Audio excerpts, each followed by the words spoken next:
Доброго времени суток. Сегодня будет видео про Виктора Литвиновича, гениальнейшего, я считаю, советского шашиста, аналитика, ну и автора очень гениальных, я считаю, классических даже книг.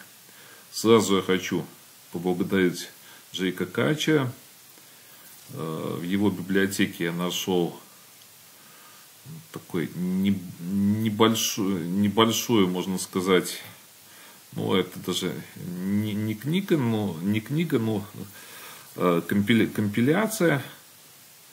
И вот именно великолепная эта компиляция послужила для меня основой для создания вот этого видео. Я сразу говорю, что библиотека очень хорошая. Кто еще не смотрел, вот сейчас новую версию библиотеки, просто шикарная библиотека. По 100 клеткам даже я нашел там эксклюзивные, вот для себя пару эксклюзивных книг. И всем рекомендую, естественно. Материала очень много, и он очень интересный. Много вот этих компиляций, тоже очень интересных. Много очень эксклюзивного всего. По Виктору Литвиновичу, я не буду ничего говорить, потому что у меня мало информации. То есть, к сожалению, трагически он закончил свою жизнь. Но давайте мы лучше приступим к партиям. Вот эта вот партия была в сеансе одновременной игры. Как выяснилось, Виктор Литвинович играл достаточно хорошим соперником. Н. Егоров. Ну вот я не знаю, как там точно, извините, как его зовут. Но перворазрядник вроде бы пишут. И был сеанс в Павловском парке. Почему я на это заостряю внимание? В свое время, кто еще помнит, кто с нами играл, мы в Павловске играли кубок, по-моему, кубок Европейских конфедераций, 100 клетки. Ну, то есть, очень интересно, то есть, впечатление оставил тогда, много впечатлений тогда оставил именно и кубок, и сам Павловск. Я даже рассказывал, почему я так говорю, я там, наверное, где-то уже видео в каком-то рассказывал. Много у нас интересных впечатлений было. Ну, давайте мы будем смотреть все-таки видео. Вот конечная позиция. Может, кто-то ее уже знает. Ну, была эта позиция в книгах где-то. В литературе было, может, в журналах она была. Было. Наверное, многие уже догадались, какой ход будет за белых. Вот выиграна позиция. И давайте будем сначала смотреть. Не буду вам показывать. Все будет в конце. ЕДФЖ. Ну, вот такие вот ходы получается. И свелась позиция городской партии. HG7 и FG3. Ну, вот такой вариант есть. Сейчас иногда даже играют вот так и DE7. Так, что вам еще хотел тут? Ну да, есть вот эти вот. Есть какие-то варианты. Я уже не помню, 100-клеточник. Но есть вот где-то какой-то момент есть интересный.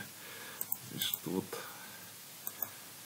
вот эта вот комбинация. Вот контрудар вот здесь вот есть. Какой-то типа того идея. Такая вот идея есть.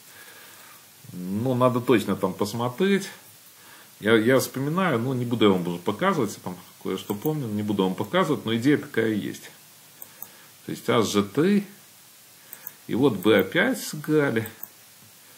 И вот ход стандартно пишут, что CD4. CD4, тут тоже кое-что хочу показать, просто поэтому я бы, может, не показывал. Пишут, что в теории, вот как раз в той публикации, пишут, что вот партии были, то есть ничейный вариант. А вот BA7 то как раз то нельзя ходить. Ну, я имею в виду, что бить на C5. тот ход на c7 не будем рассматривать. И здесь ход gh2. Получается, вот, и некуда, собственно говоря, ходить.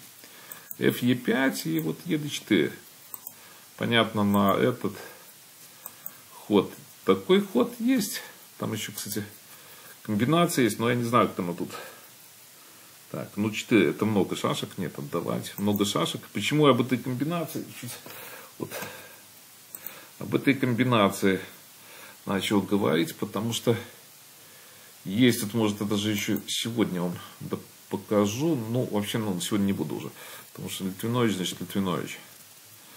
В Лидрафте интересная позиция была. Вот комбинация незаметная была. Она стандартная, но незаметная. Вот чуть-чуть похитрее, чем эта комбинация. Как-нибудь, может, в следующий раз покажу вам на c7. cd2. Виктор Литвинович пошел. cb4. И вот ход cd4. Казалось бы, есть такой вот ход. Интересно, его всегда надо смотреть. Ход всегда смотрят, но вот проблема, то есть идея такая.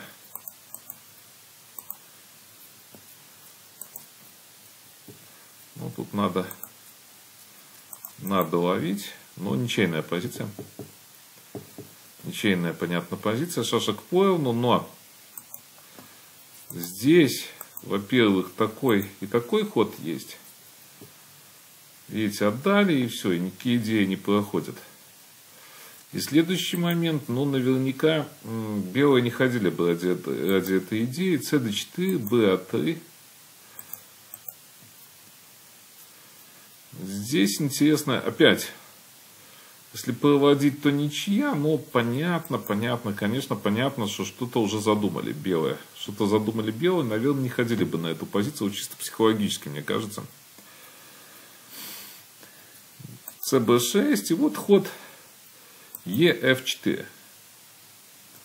Надо было здесь проводить, конечно, вот так вот.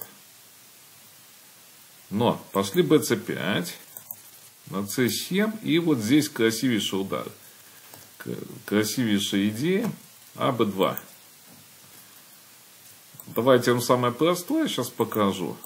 То есть вот так вот выигрывает. Но в партии была вот такая идея. На c1. И, ну, гениально. Я считаю, что гениальная. Гениальная идея от Виктора Литвиновича.